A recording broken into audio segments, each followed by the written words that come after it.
বীর্যনাশ করা যদি খারাপ হয় তাহলে যারা বিয়ে করবে তারা কি করবে? বিয়ের পর প্রত্যেকেই মিলিত হবে এবং বীর্যনাশ করবে, তাহলে তাদের কি হবে? আপনারা যারা ভিডিওটি দেখছেন তাদের অনেকেই বিবাহিত এবং অনেকে আছেন যারা অবিবাহিত, অর্থাৎ এখনো যারা কিশোর বা যুবক, তারা না হয় এখন হস্তমৈথুন বন্ধ করে থাকতে পারবে, কিন্তু বিয়ের পর তারা কি করবে? তাহলে কি ব্রহ্মচর্য পালন করলে বিয়ে করা যাবে না? তাদের কি একটা সুন্দর সংসার গড়ে উঠবে না?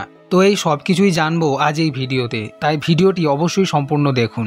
অধিকাংশ ব্যক্তির মনে এই ভুল ধারণাটা ঢুকে গেছে যে ব্রহ্মচর্য পালন করা মানে সবকিছু ত্যাগ করা, সাধু সন্ন্যাসী হয়ে বনের মধ্যে বসে থাকা, এবং যারা বীর্য রক্ষা করে তারা বিয়েও করতে পারবে না। কিন্তু এইসব ধারণা সম্পূর্ণ ভুল। এছাড়া আজ পর্যন্ত আমি কোনো ভিডিওতে বলিনি যে ব্রহ্মচর্য পালনকারী ব্যক্তিরা কোনোদিন বিয়ে করতে পারবে না।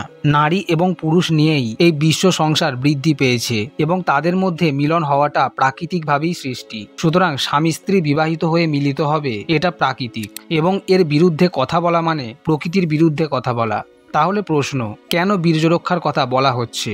আমি বীর্য রক্ষার কথা তাদেরই বলি যারা এখনো কিশোর বা যুবক, তাই তাদের হস্তমৈথুন ছাড়ার নানান উপায় ও পদ্ধতি বলে থাকি। কিশোর এবং যুবকদের বীর্য রক্ষা করার কথা এই কারণেই বলা হয় যাতে তারা এখন থেকেই বীর্যের মাহাত্ম্য বুঝতে পারে, সাথে এটাও জানতে পারে যে বীর্যনাশ না করে তাকে রক্ষা করলে কত রকম ফায়দা তারা লাভ করতে পারবে। যেসব ব্যক্তি যুবক বয়সে অতিরিক্ত হস্তমৈথুন করে এসেছে তারা বিয়ের পরেও এই অভ্যাস ছাড়তে পারে না, কিন্তু যারা কিশোর অবস্থা থেকেই নোংরা পথে না গিয়ে বিভিন্ন ভালো অভ্যাসের মধ্যে দিয়ে ব্রহ্মচর্য পালনের মধ্যে দিয়ে জীবন কাটিয়েছে, তারা বিয়ের পর সুন্দর এক জীবন অতিবাহিত করে। বিয়ের পর স্বামী স্ত্রীর মধ্যে এই কারণেই অশান্তির সৃষ্টি হয়, কারণ অধিকাংশ পুরুষ সে তার ওয়াইফকে সঠিকভাবে সুখ দিতে পারে না। এর কারণও নানা রকম হয়, যেমন তাদের মধ্যে স্ট্রেস, এংজাইটি, টেনশন, এবং বিয়ের আগে তার অনেকটা সময় সে নোংরা অভ্যাসের মধ্যে দিয়ে কাটিয়েছে। এইরকম একটা সিচুয়েশন থেকে বিবাহিত ব্যক্তিদের বেরিয়ে আসা কঠিন, কারণ যে স্টুডেন্ট সারা বছর না পড়ে টাইম নষ্ট করে সে কিভাবে পরীক্ষায় ভালো রেজাল্ট করবে?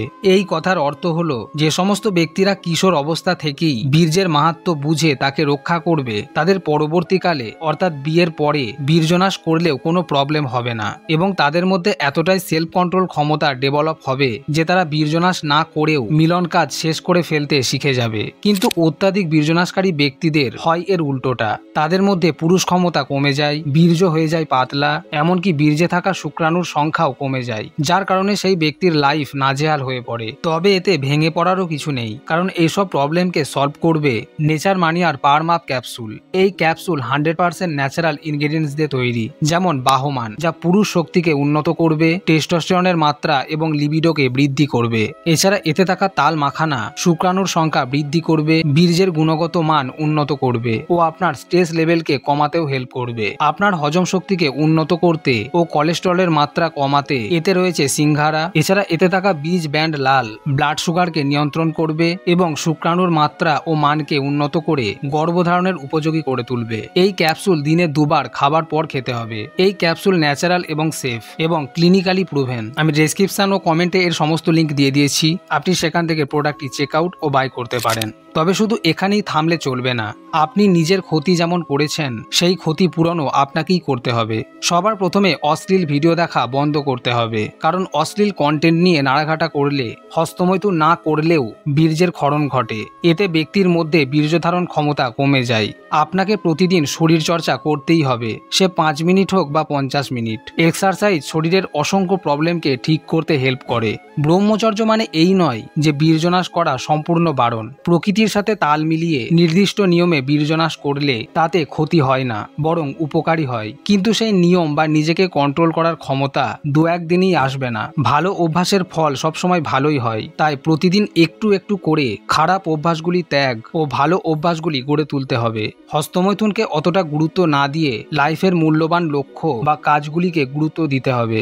এ জীবন মূল্যবান এবং জীবন একটাই, এই কথা সর্বদা মাথায় রেখে আপনার জীবনের মূল্যবান সময়গুলিকে মূল্যবান কাজেই লাগাতে হবে। তবেই আপনার জীবন এক সুন্দর, সুস্থ ও পরমানন্দময় জীবন হয়ে উঠবে।